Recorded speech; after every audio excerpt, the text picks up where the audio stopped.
Hey everyone, ready to really dive deep into a world of gears and some fascinating careers. We're talking about clock and watchmaking, but not the dusty old workshops you might be picturing. Honestly, this industry is way more innovative than you'd think. It really is. It's a super dynamic field, you know? Like, picture this. You've got these incredible traditions of craftsmanship, but they're merging with like the most cutting edge technology out there. Oh, totally. That's got to be why I found this RoleCatcher career guide so interesting. hmm They're talking about career paths, they've got interview tips, even how AI is shaking things up for watchmakers these days. Yeah, AI is making a huge impact. But before we go there, we've got to talk about the core of this whole profession, right? I mean, even with all the technology, those core watchmaker skills, that attention to detail, that knack for mechanics, the dedication to getting it perfect, they never get old. It makes you think, those fancy smartwatches everyone loves wouldn't exist without someone centuries ago figuring out how to even measure time in the first place. Exactly, and get those foundational skills. Still totally in demand, especially for luxury watches. We're talking handcrafted pieces, those intricate complications, like moon phases on a watch face or chronograph stuff beyond just telling the time. That's where those old school techniques really matter. So you've got these skills that have lasted forever, but then there's this huge boom in smartwatches.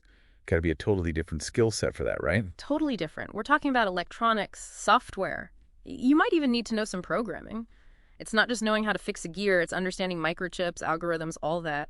Imagine a watchmaker who can put together one of those super complex watches, but then turn around and code an app for your smartwatch.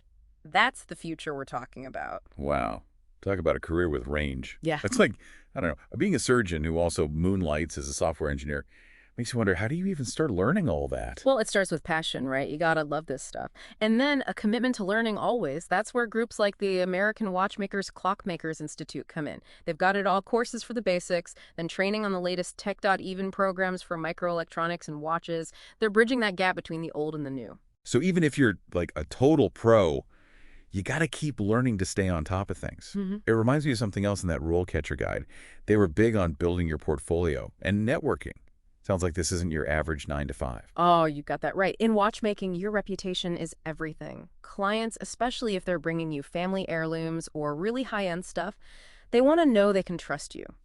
Skills are one thing, but having that proven track record, that's where a good portfolio and the right connections really matter. So we're seeing how these skills, the old school and the high tech, they're kind of reshaping the whole profession. Hmm, Makes me wonder, are there totally new career paths popping up because of this? you bet.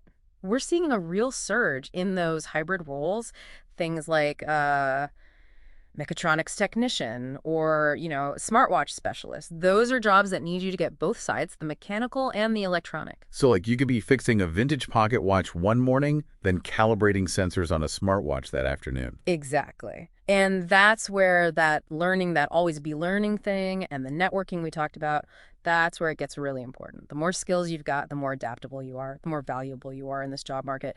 Kind of like being, I don't know, a Swiss Army knife of watchmaking. You got the right tool no matter what. I love that analogy. You start to think about the problem-solving skills this builds. You're always switching gears, new tech, got to find creative solutions, right? Right. And those skills, that meticulousness, that problem solving, being able to adapt, those are transferable.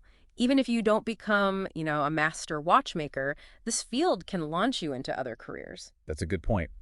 Kind of reminds you that the future of work isn't robots taking over. It's about us and tech working together. Which makes me think of something else RoleCatcher mentioned, soft skills. Even in something as technical as watchmaking. Makes sense when you think about it. Like nowadays, anyone can get a watch fixed at a kiosk or something, right? So that human element, being able to connect with clients, really understand what they need, building trust, that's huge. Especially if you're handing someone a family heirloom or a crazy expensive watch. Yeah. You want to know they get it, not just, the mechanics of it, but the emotional value too.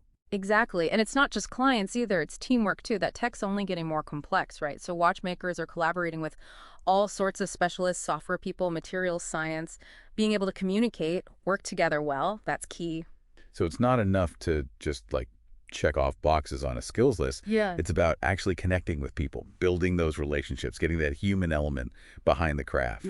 Speaking of which, the RoleCatcher guide mentioned some watchmakers even starting their own businesses these days. hmm What's that like in today's market?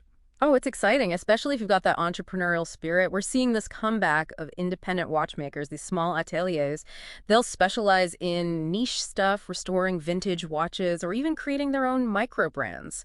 It's passion for the craft, but with the freedom of being your own boss. So it's not just fixing watches. It's like they're building their own legacy. Yeah, totally. And platforms like Etsy, social media, that makes it way easier for these artisans to get their work out there, connect with people who love watches all over the world. It's like luxury's gotten democratized. Right. You don't need to be a big name to reach the people who value handmade quality, that unique design. Really inspiring to see how passion and like real craftsmanship can still find a place in the market today. But even with all this talk about starting businesses and technology, it feels like those core values of watchmaking, they don't change. That precision, that artistry, that respect for the craft, it's wild, right? Like all this tech, but those core values, that heart of watchmaking, it doesn't budge. It's like, what's that saying? The only constant is change itself, but in this case, it just makes those things that have always made this craft special even more so. It's true. That push and pull between, how it's always been done and what's new, that's what makes this field so cool. I mean, it's the same drive, right? The one that made those early clockmakers create those crazy, intricate mechanisms by hand. That's the same drive that's pushing watchmakers now to master microelectronics, all these new materials. The tools change, but that need to get it accurate, that crazy attention to detail, that never goes away.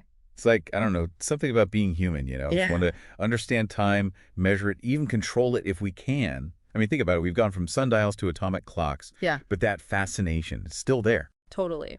And here's what's really cool, that fascination. It's bringing in this whole new generation of watchmakers. People from all over with different backgrounds, all kinds of skills. It's not like this exclusive club anymore, just for families who've been doing it for generations. Right. Seems like it's easier to get started now, too. You've got online resources, more ways to learn, even platforms like RoleCatcher, helping people navigate that whole job search thing. Very 2024, which makes me wonder what's next. We've talked AI, hybrid skills, those independent watchmakers. Yeah. What else is coming down the line for this craft? $1 million question, but a fun one. One trend I'm keeping an eye on is sustainability and ethical sourcing. Customers are getting smarter, they care about the planet, about where their stuff comes from, and that's impacting even the luxury market. So it's not just what time is it anymore. It's what kind of future are we building with our time kind of thing. Exactly. Watchmakers are using recycled stuff, ethically mined metals, even figuring out how to make less waste when they're building things. It's like craftsmanship, but with a conscience. Love that. Craftsmanship with a conscience. Perfect way to sum up this whole dive, I think. We've seen how this industry is embracing the old and the new, the art and the tech. It reminds you that even in this crazy, fast digital world, there's something really powerful, really satisfying about making something beautiful, something that'll last, with your own two hands. Couldn't have said it better myself. It really speaks to what humans are capable of. And hey, who knows, maybe someone listening right now will feel that spark, that curiosity to explore the world of timekeeping themselves. It's out there, ticking away, waiting to be discovered. This has been The Deep Dive. Until next time, keep exploring, and remember, every second counts.